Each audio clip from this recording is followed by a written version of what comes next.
Boa noite a todos, eu sou a Marcela, sou do Instituto Voz Ativa e estou no Condema.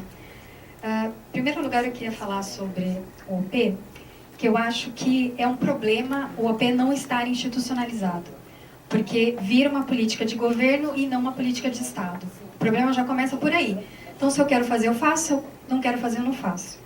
Segundo, e é uma crítica que eu sempre fiz, por ser pouco dinheiro, você coloca pobre para debater com pobre. E coloca para ele o duro desafio de decidir se ele quer o centro de saúde ou se ele quer a creche. Ele não tem que decidir se ele quer o centro de saúde ou a creche, ele tem o direito aos dois, né? E além disso, que por diversas vezes a pessoa participa, quando ela não vê o resultado, ela desiste de participar. Então não é um incentivo à participação, é um desestímulo à participação. Eu acho que talvez o OP deveria ter a coragem, como sugestão aos conselheiros que são muito corajosos, de falar, não, a gente vai parar com tudo, a gente não vai fazer mais nenhuma nova audiência. Já que todas as demandas estão contingenciadas, a gente só vai voltar a se reunir quando essas demandas forem implementadas. Tem que colocar o executivo na parede. Porque senão, se as demandas estão contingenciadas dos últimos 10 anos, a gente vai fazer audiência de 2014 para decidir o quê? Se as demandas de 10 anos atrás não foram implementadas. Isso em relação ao OP. Em relação à audiência pública, que eu gostaria de colocar, em relação ao conselho. Primeiro que é um problema muito grande que está acontecendo, que é a apropriação dos conselhos por parte do executivo. Inclusive por partidos que um dia foram de oposição, que foram muito massivos e que foram muito lutadores. Então hoje a maioria dos conselhos municipais estão apropriados na parte do segmento da sociedade civil, entendeu? Por elementos que apenas dizem aquilo que o executivo quer falar.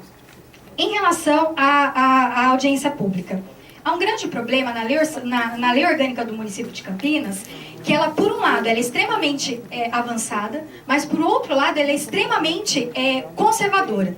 Por que eu digo isso? É prevista audiência depois da primeira votação, no caso, por exemplo, de plano diretor.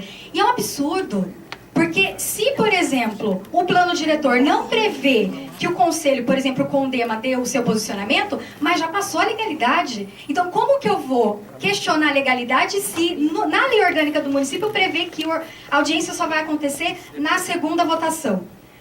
Por exemplo, aqui é previsto pela lei orgânica do município e pelo regimento dessa Câmara, que é extremamente conservadora, que caso o vereador da base queira derrubar a sessão, ele possa derrubar pedindo contagem de quórum. Então, não deveria ter quórum. Como tem no Congresso Nacional, às vezes tem dois deputados falando, um que está presidindo a sessão e um que vai lá e fala. Aí o que acabou de falar vai presidir a sessão para que o outro vai lá e fale, né? Outra coisa, qualquer requerimento, principalmente da oposição, não passa.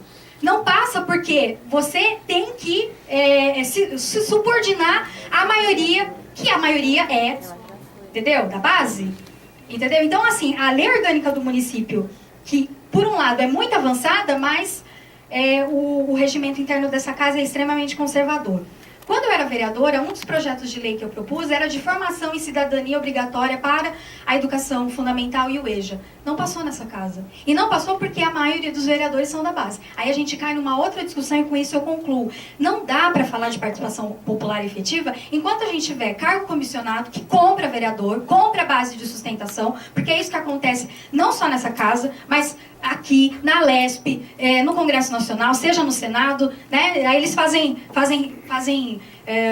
ficam de mal, né? E ganham o ministério, né? A Dilma não faz aquilo que o PMDB quer, aí, né, o PMDB ganha, né, um ministério importante, né? E aí é de porteira fechada, né? Todo mundo, todos os cargos comissionados daquele ministério vai para o PMDB e aí o PMDB volta a ficar bonzinho com a Dilma. Outra coisa, né? Se a gente não fizer uma reforma política que acabe com o financiamento privado. Aliás, investimento privado, né? Porque não tem doação, né? Eu faço um investimento porque eu prevejo que eu vou ter um retorno, né? E que não preveja o recalque dos políticos. Porque não dá pra...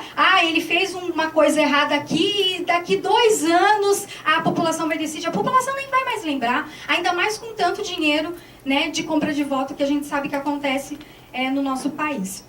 E por último, em relação ao orçamento, que bem disse o Rafael, em relação à nossa auditoria. Se a gente não fizer uma auditoria pública da nossa dívida, a gente não vai, entendeu, acabar com o maior ralo de desvio de dinheiro público, que é pagamento de juros e amortizações da dívida. O deputado Ivan Valente presidiu uma CPI na Câmara dos Deputados e uma avaliação que ele chegou, que mais de 500 decisões de aprovação de endividamento, elas estão eivadas de ilegalidade. Mais de 500, desde processos, leis que foram aprovadas em inglês, veio direto do FMI, entendeu? E os deputados e os senadores nem leram e assinaram, entendeu? E votaram aquilo. Não tem assinatura do presidente, coisas assim absurdas. Mais de 500 aprovações de endividamentos, entendeu? Que aconteceram e que a gente poderia fazer auditoria pública, que a gente poderia questionar isso, como foi feito no Equador. A gente não ficou sabendo também porque todos aqueles que recebiam dinheiro do pagamento dos juros da dívida não questionaram.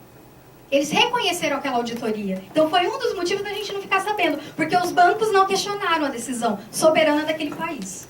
Então é isso, acho que assim, a gente não pode ficar só em participação, a gente tem que discutir lei e a gente tem que discutir dinheiro, porque sem dinheiro a gente não implementa participação. Obrigada.